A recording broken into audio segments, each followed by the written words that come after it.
বাচ্চু ভাই বলে গেছেন। 1971 সালে যদি এই মহান নেতা স্বাধীনতার ঘোষণা না দিতেন, তাহলে এদেশের যত বড় বড় কথা বলুক না কেন, স্বাধীনতা হতো কিনা তাতে করে অনেক সন্দেহ ছিল। প্রিয় ভাই ও বন্ধুরা, আমি বলতে চাই, আমার সেই নেতা 27 নভেম্বর গণঅভ্যুত্থানের মাধ্যমে, সিপাহীদের বিপ্লবের মাধ্যমে এদেশের জনতা তাকে ক্ষমতায় অধিষ্ঠিত করেছেন গণতন্ত্রের জন্য। তার পূর্বে এই দেশে কোনো গণতন্ত্র ছিল না, মানুষের বাক স্বাধীনতা ছিল না, ছিল কি একদলীয় বাকশাল কায়েম করার প্রবণতা। তার থেকে বের হয়ে এসে আমার মরহুম শহীদ জিয়াউর রহমান বহুদলীয় গণতন্ত্র প্রতিষ্ঠা করেছেন। উনি ক্ষমতায় এসে গণতন্ত্রের লক্ষ্যে আমাদের মাঝে যে 19 দফা কর্মসূচি দিয়েছেন, আমার বলতে হয় আমাদের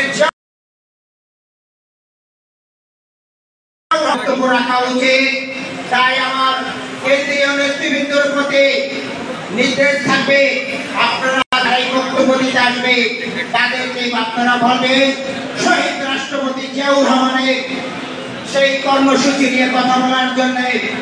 প্রিয় ভাই ও বন্ধুরা, আমাকে বক্তব্য সংক্ষিপ্ত করার জন্য বলা হয়েছে। অনেক দিন পরে আমার সাথী বন্ধুদের সহযোগিতায় আমি সাবেক থেকে বর্তমান হয়েছি।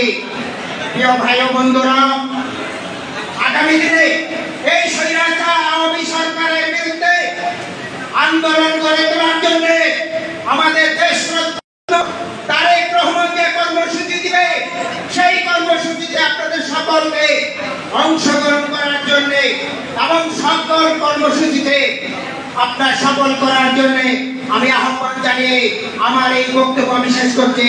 আল্লাহ হাফেজ। আসসালামু আলাইকুম। শহীদ রাষ্ট্রপতি জিয়াউর রহমান অমর হোক। দেশনেত্রী বেগম খালেদা জিয়া সুস্থতা দান করুক এবং তার মুক্তি কামনা করে আমাদের নেতা তারুণ্যের অহংকার তারেক রহমান আসবে ফিরে বাংলাদেশে। সকলকে ধন্যবাদ জানিয়ে আমি আমার বক্তব্য শেষ করছি। আসসালামু আলাইকুম ওয়া রাহমাতুল্লাহি ওয়া বারাকাতুহু।